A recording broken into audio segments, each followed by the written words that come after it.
Price Lord 12th August. இன்னைக்கு ஏசப்பா உங்களை பதில் சொல்கிற வார்த்தை என்னவென்றால் காத்திரு. அதற்கு இயேசு என் நேரம் இன்னும் வரவில்லை என்றார் என்று யோவான் 2ஆம் அதிகாரம் 4ஆம் வசனத்தில் சொல்லப்பட்டிருக்கு. கானா ஒரு கல்யாணத்தில் திராட்சரச கல்யாண பிறகு மரியை இயேசு இடத்துல சொல்லின பிறகு அவங்க அதை குறித்து கவலைப்படாமல் இருந்தாங்க. ஏன்னா அவங்களுக்கு தெரியும் இயேசு நிச்சயமாகவே அற்புதத்தை செய்வார் என்று.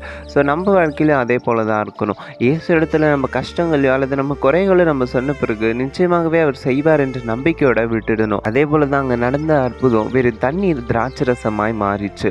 அங்கே எவ்வளோதான் குறைகள் அதிகமாக இருந்தாலும் உடனே ஆகிற வேண்டிய ஒரு சூழ்நிலையாக இருந்தாலும் தேவன் தன்னோட வேலையில தான் செய்தார். அதே போல தான் மேபி உங்களுக்கு இது அர்ஜென்ட்டாக இருக்கலாம், எனக்கு உடனே ஆகணும் உடனே நடக்கணும், கவலைப்படாதீங்க. அவர் குறித்த நேரத்தில் கண்டிப்பாக நிறைவேற்றுவார். நீங்கள் நினைக்கிற மாதிரி இல்லை, வெறும் தண்ணீரை அவர் திராட்சரசமாய் மாற்றுவாரானால் உங்களுடைய குறைவுகள் உங்களுடைய வெறுமையான வாழ்வை நிச்சயமாகவே அவர் பிரகாசிக்க செய்வார். உங்களுடைய குறைவுகள் எல்லாமே அவர் நிறைவாக்குவார். உங்கள் வாழ்க்கையும் அவர் மாற்ற வல்லவராக இருக்கிறார். இயேசு என்னை மறந்துட்டாரோ அல்லது என் செபத்துக்கு பதில் வரலையே, ரொம்ப நாளாக காத்திருக்கேன் என்று நெகட்டிவ் தாட்ஸ் எடுத்து போட்டுட்டு நிச்சயமாகவே அவர் செய்வார் என்று நம்பிக்கையோட விசுவாச அறிக்கை செய்யுங்க.